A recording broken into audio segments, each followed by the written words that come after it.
La drague directe, pure et dure, pas de censure. Bienvenue dans le Coach Drague Podcast. Comment savoir si elle est intéressée? Cher auditeur, dans cet épisode du Coach Drague Podcast, nous allons voir plein de choses.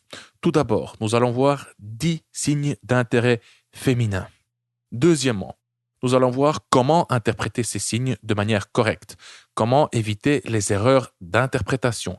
Est-ce un signe d'intérêt ou est-ce autre chose? Troisième point, nous allons voir les 2 erreurs d'interprétation les plus courantes. Quand je dis erreurs d'interprétation, je parle des erreurs d'interprétation masculine. Les mecs interprètent les signes féminins fautivement et ils commettent 2 erreurs. Ces 2 erreurs, nous allons les voir. 4e point, nous allons voir les 2 signes d'intérêt les plus fiables à mon sens. C'est surtout ces 2 signes que j'essaie d'identifier et plutôt, c'est surtout ces 2 signes que j'essaie de déclencher. Voilà. 5e point, que faire quand tu n'es pas certain? Que faire quand elle t'envoie des signes ambigus? Nous allons voir également pourquoi est-ce que les filles envoient des signes ambigus. Et, dernier point, nous allons voir encore quelques autres conseils et réflexions. Cher auditeur, c'est parti. Avant de te donner les signes d'intérêt, comment les interpréter, etc., laisse-moi te poser une question. Si tu étais une fille, serais-tu intéressé par toi-même? Serais-tu attiré par le mec que tu es maintenant? Laisse-moi être encore plus direct. Si tu étais une fille, voudrais-tu coucher avec toi-même? Si oui, alors tu devrais déjà avoir un certain succès auprès des femmes. Si tu as répondu non, pourquoi? Qu'est-ce qui ne va pas? Que faudrait-il améliorer? Ton look, ta santé, ta confiance en toi, tes finances, ton job, ton corps, est-ce que tu dois faire du sport? Est-ce que tu dois maigrir? Est-ce que tu dois... je ne sais pas, est-ce que tu dois vaincre ta timidité, etc. Que faut-il changer à ton sens? Donc, en termes de mate value, c'est un terme venant de la psychologie évolutionniste. Mate value, mate, M-A-T-E, partenaire, value, valeur. Donc, la valeur en tant que partenaire. Donc, en termes de mate value, quel score te donnerais-tu? Et la fille qui te plaît, quel score lui donnerais-tu? Mais réellement, quoi. Je ne parle pas de score que tu lui donnerais pour frimer auprès de tes potes. Tu connais le truc, quoi. C'est assez classique. Ouais, mon vieux, j'ai rencontré une 9. Oui, en réalité, quand tu la vois, c'est plutôt une 6 ou une 7 ou parfois même une 5.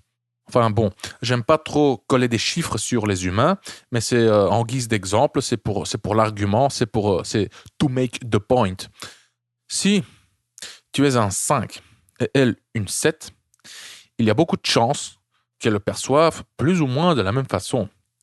Si son mate value est plus élevé que ton mate value, alors, désolé, elle n'est probablement pas intéressée. Voyons maintenant les signes d'intérêt. Ici, j'en ai une dizaine. J'aurais pu en lister 20, 30, 50, mais je ne l'ai pas fait et tu comprendras pourquoi. Le premier signe, c'est le signe le plus connu, c'est un grand classique. Elle se touche les cheveux. Le deuxième signe, elle te regarde dans les yeux. Elle te regarde dans les yeux un peu trop longtemps. Troisième signe, elle te touche. Elle te touche le bras, l'épaule, la main. Une fille qui te touche, en général, c'est vraiment un bon signe. Signe suivant plutôt, elle rit à tes blagues. Et surtout si elle rit à tes blagues nulles, quoi. Des blagues qui sont pas drôles, c'est aussi un très bon signe.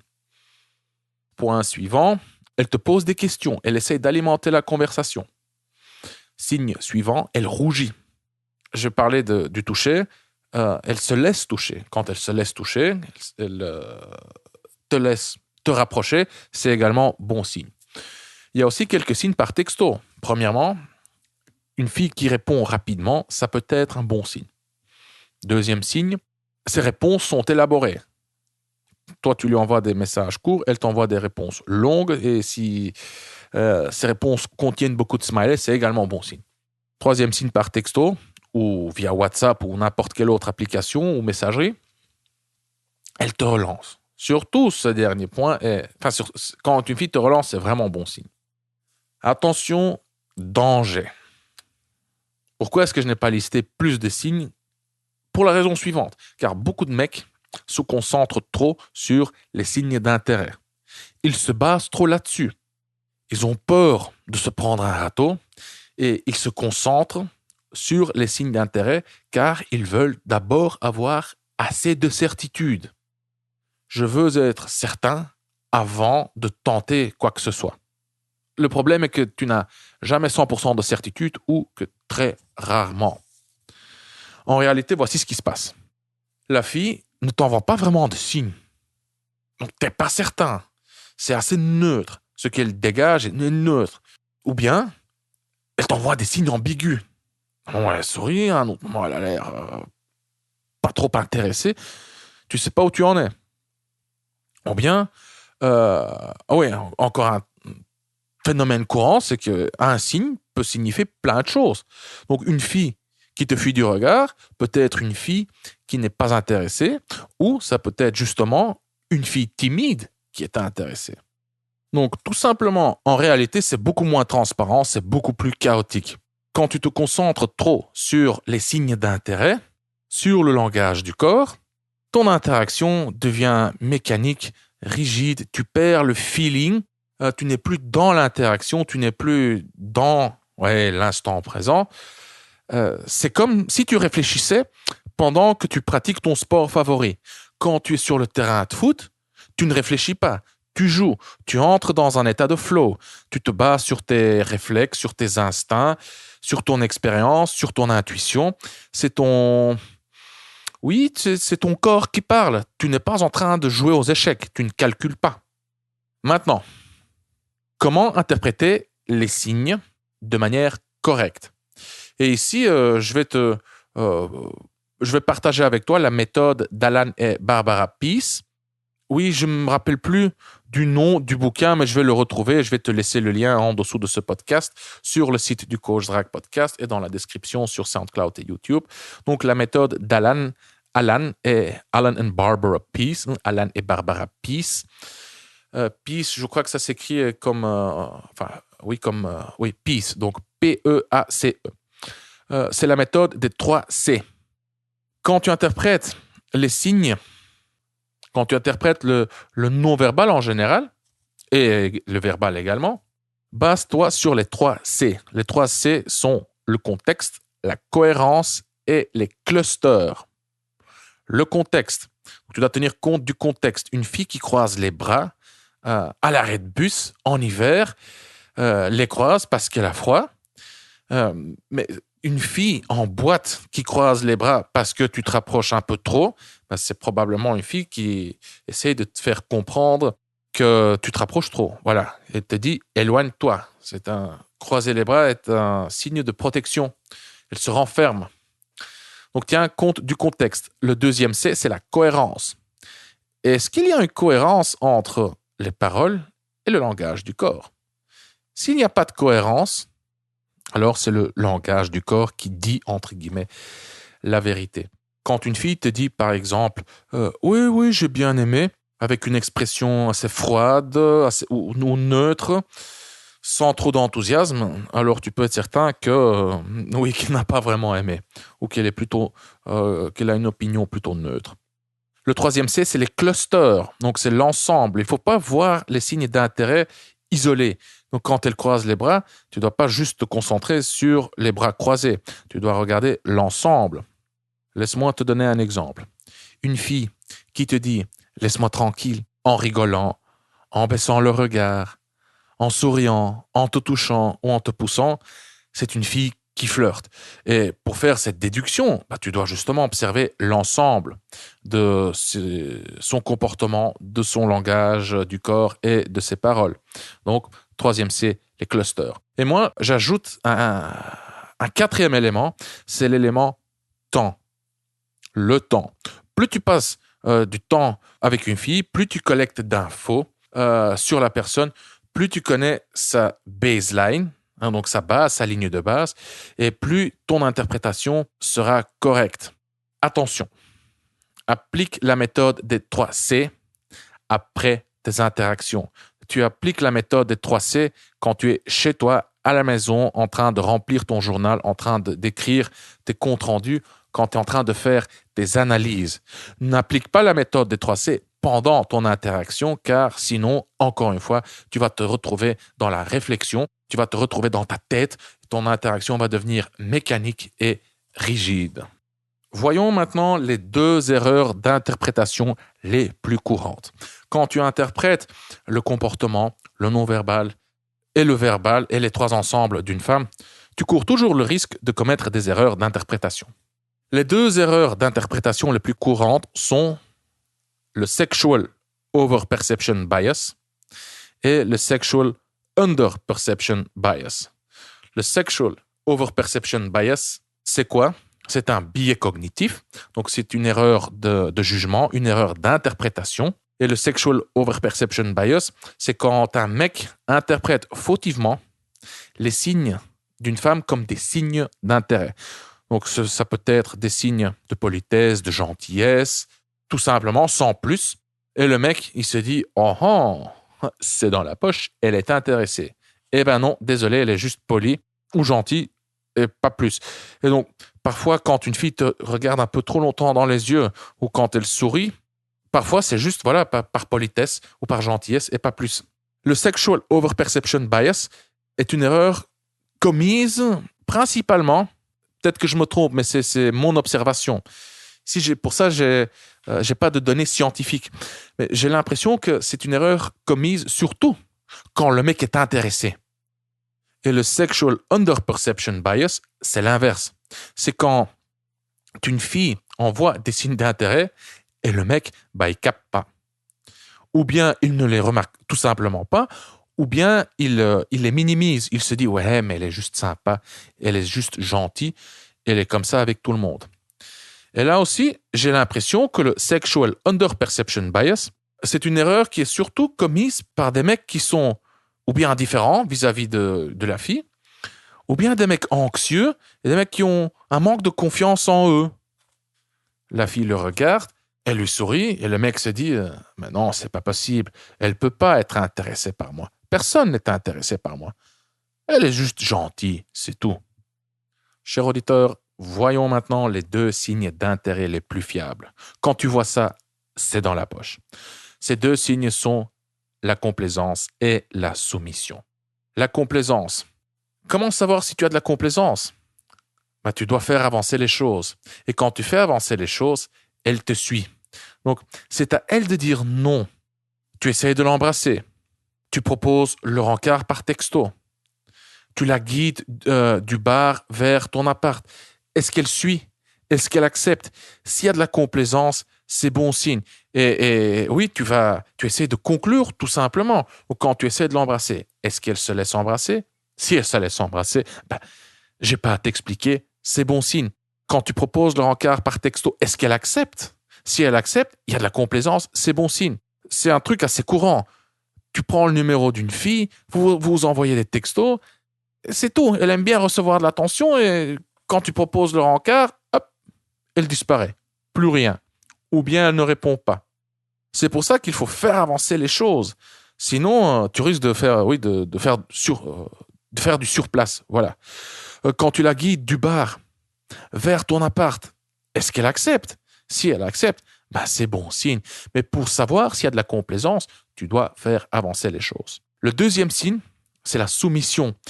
Et je te parle de la soumission instinctive, cette réaction primitive. Quand tu la regardes dans les yeux, est-ce qu'elle baisse le regard?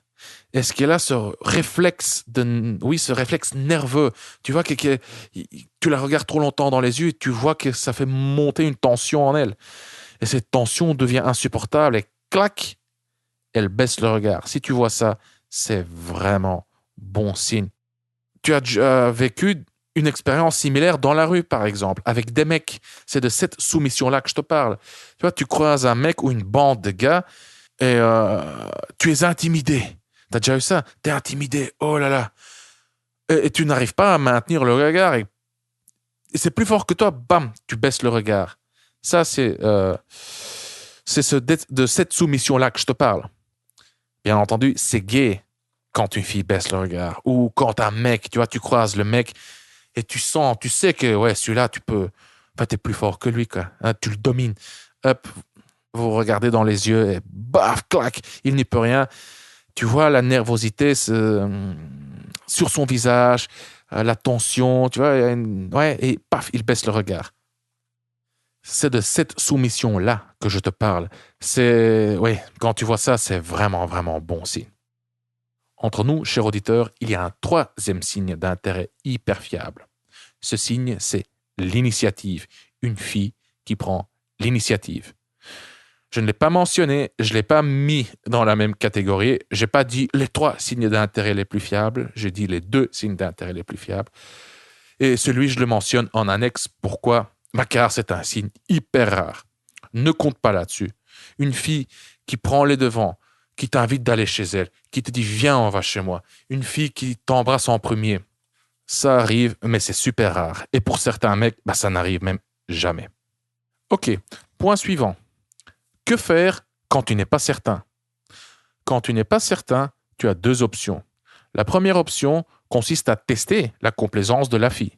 Et pour tester la complaisance de la fille, tu dois faire avancer les choses. Lors de l'approche, tu demandes son numéro. Est-ce qu'elle le donne ou pas? Demander son numéro est un test de complaisance. Tu as son numéro. Vous vous envoyez des textos. À un moment, tu dois lui proposer le rencard. Lui proposer le rencard, c'est un test de complaisance. En proposant le rencard, tu fais avancer les choses. Lors du rencard, tu la guides d'un endroit à l'autre. Est-ce qu'elle te suit? Lors du rencard, à un moment, tu essaies de l'embrasser. Ou avant ça, tu essaies de te rapprocher d'elle, de la toucher, etc. Est-ce qu'elle est complaisante ou pas? Donc, la première option, tu fais avancer les choses pour tester sa complaisance. La deuxième option, c'est l'option inverse. Au lieu de faire avancer les choses, tu vas dans l'autre sens. Tu t'éloignes. Voici ce que je veux dire par là. Par exemple, par texto, tu arrêtes de répondre. Tu arrêtes de lui envoyer des textos. Tu instaures un silence radio. Ou bien, lors du rencard, c'est toi qui mets fin au rendez-vous en premier. Tu lui dis, par exemple, je dois me lever tôt demain, je dois aller travailler, je suis fatigué, je crois que je vais rentrer. Ou un exemple un peu moins extrême, un peu plus subtil, lors du rencard, tu commences à regarder ailleurs. Tu perds ton intérêt. Tu crées une distance psychologique et parfois même physique entre toi et elle. Et donc cette deuxième option, s'éloigner, tu restes dans l'action. Tu n'es pas passif. S'éloigner ne veut pas dire attendre passivement. Ok, tu as un pas d'avance sur elle. Quelle que soit l'option, faire avancer les choses ou s'éloigner, grâce à ces options, tu débloques la chose. Tu déclencheras une réaction. Quand tu fais avancer les choses, tu verras à quel point elle est complaisante. Et tôt ou tard, tu te heurteras à ses limites. Idéalement, avec l'expérience, tu devrais juste t'arrêter un peu avant ses limites. Car une fois que tu flirtes ou que tu dépasses ses limites, souvent c'est mauvais signe et elle perd son intérêt.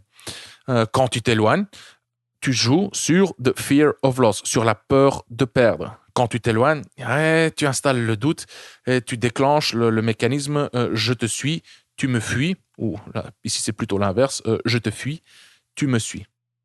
Et the fear of loss, la peur de perdre, je suis certain que tu as déjà été confronté à cette angoisse. Si en ce moment tu as des sentiments pour une fille en particulier, et s'il ne s'est encore rien passé entre vous, je suis certain que tu as cette angoisse. Tu as peur de foirer. Je sais pas, peut-être que vous vous envoyez des textos.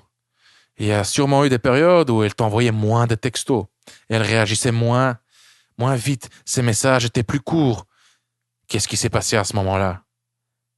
Tu as ressenti une angoisse. Tu as ressenti une légère panique. Merde, je suis en train de la perdre. Qu'est-ce que je dois faire? Et, cher auditeur, la bonne nouvelle est que les femmes, elles connaissent également cette angoisse. Elles connaissent the fear of loss. Toi aussi, tu peux jouer sur l'angoisse de perdre en appliquant tout simplement les mêmes principes, en utilisant les mêmes déclencheurs. quel est ce déclencheur ou quels sont ces déclencheurs. Encore une fois, en général, c'est la deuxième option, c'est de s'éloigner. Voilà.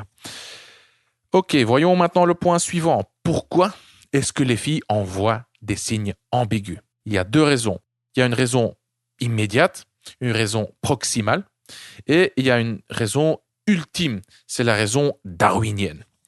La raison proximale, la raison immédiate est que elles ont tout simplement des motifs opposés, des motivations opposées. Elles ont des conflits internes. Toi aussi, tu connais ça. Tout le monde a ça. C'est humain. Par exemple, elle peut être intéressée, mais en même temps, elle ne veut pas passer pour une fille facile. Ou bien, elle t'envoie des signes ambigus car elle n'est pas certaine. Elle veut obtenir plus d'infos. La raison ultime, la raison darwinienne. Oui, concernant la raison darwinienne, je ne vais pas entrer dans les détails, mais les hommes et les femmes ont des stratégies d'accouplement différentes.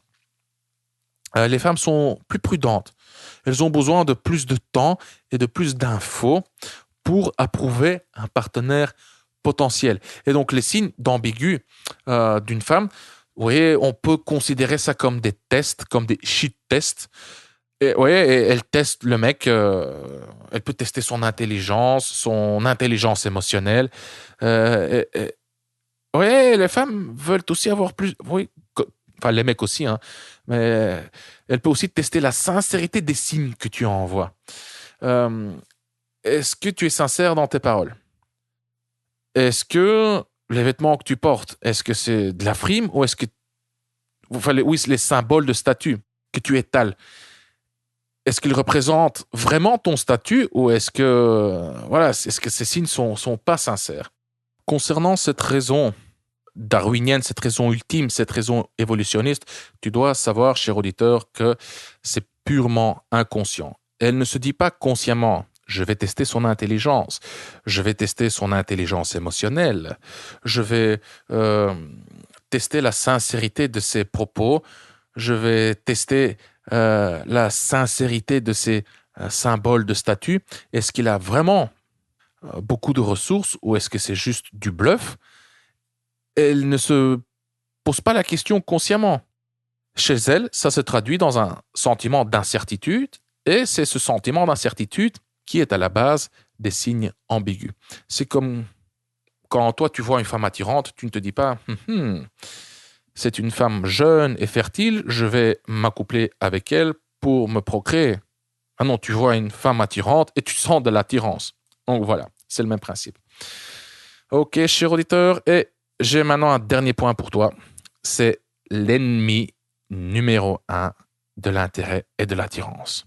Ça va pas être une surprise, mais je vais quand même le répéter car c'est crucial, c'est fondamental, c'est tellement important. Chaque fois quand un mec foire, c'est à cause de ça. À chaque fois, sans exception. Alors, l'ennemi numéro 1 de l'intérêt, de l'attirance, c'est le neediness. C'est le manque, c'est le besoin. C'est mortel. Quand tu es needy, ça sous-entend que elle est ton meilleur choix. Si tu avais d'autres choix qui sont meilleurs, tu ne serais pas needy vis-à-vis de cette fille. Le neediness sous-entend que tu n'as pas d'autres options de la même qualité. Le neediness sous-entend que tu es acquis. C'est dans la poche. Tu n'es plus un challenge. Il n'y a plus de défi pour elle. Le neediness sous-entend également que tu es inférieur à elle. Voilà. La question suivante se pose. Comment neutraliser, comment éliminer le neediness? C'est ce que tu découvriras dans Tu la veux, tu l'auras. Oui, dans le guide de drague Tu la veux, tu l'auras, tu découvriras comment te débarrasser du neediness vis-à-vis de cette fille. Je vais te faire un lavage de cerveau et toi-même tu vas faire des exercices pour neutraliser ce maudit neediness. Voici ce que tu découvriras également dans Tu la veux, tu l'auras. Tu découvriras les 8 règles à respecter absolument pour séduire cette fille. Si tu respectes ces 8 règles, tu deviendras plus confiant, plus dominant et plus charismatique. Et, encore une fois, tu pulvériseras ton neediness, tu pulvériseras la peur d'échouer, tu pulvériseras les doutes et les frustrations, et, mieux encore, tu sauras exactement quoi dire, mot pour mot, quand et comment le dire, afin de la séduire réellement. Tu y découvriras également des exemples concrets et des études de cas. Donc des mecs qui ont échoué et qui se sont fait rejeter, voire arnaquer, et d'autres qui ont réussi à séduire la fille qui leur plaît. Et ces comptes rendus sont analysés en détail afin que tu puisses mieux comprendre ce qu'il faut faire et ce qu'il ne faut pas faire. Et ce que j'ai fait, c'est j'ai traduit les 8 règles en exercices pratiques pour devenir plus confiant, pour devenir plus dominant et charismatique et pour, encore une fois, pulvériser ton neediness, les doutes, la frustration. Grâce à ces exercices, tu sauras exactement quoi dire, mot pour mot, quand et comment le dire afin de la séduire réellement. Et j'ai une bonne nouvelle pour toi. Pendant encore quelques jours, je pense 2 ou 3 jours, tu peux te procurer Tu la veux, tu l'auras à moitié prix. Oui, tu peux le télécharger pour 19,5 € au lieu de 39. Tu trouveras le lien vers Tu la veux, tu l'auras en dessous de cet enregistrement sur le site du Coach Drag Podcast et dans la description sur SoundCloud et YouTube. Attention, quand tu télécharges Tu la veux, tu l'auras, tu recevras un bonus. Ce bonus s'intitule « Les 30 leçons pour séduire cette fille en particulier ». Et ces 2 ensembles, ça fait beaucoup de contenu. Tu la veux, tu l'auras compte presque 200 pages. Je pense qu'il fait 194 pages. Et les 30 leçons pour séduire cette fille comptent plus de 200 pages. Donc, voilà quoi, c'est beaucoup de contenu, ce sont de grosses tartines. Et donc, si tu veux tout lire entièrement, ça va te demander beaucoup de temps et d'efforts. Donc voilà, la promo se termine dans 2 ou 3 jours. Clique sur le lien pour plus d'infos. Et c'est tout. Donc, promo moitié prix qui se termine bientôt. C'est tout pour aujourd'hui, chers auditeurs. Je suis Consti de CoachDrag.com. Merci d'avoir écouté le Coach Drag Podcast. On se voit dans le prochain épisode. Bonne drague.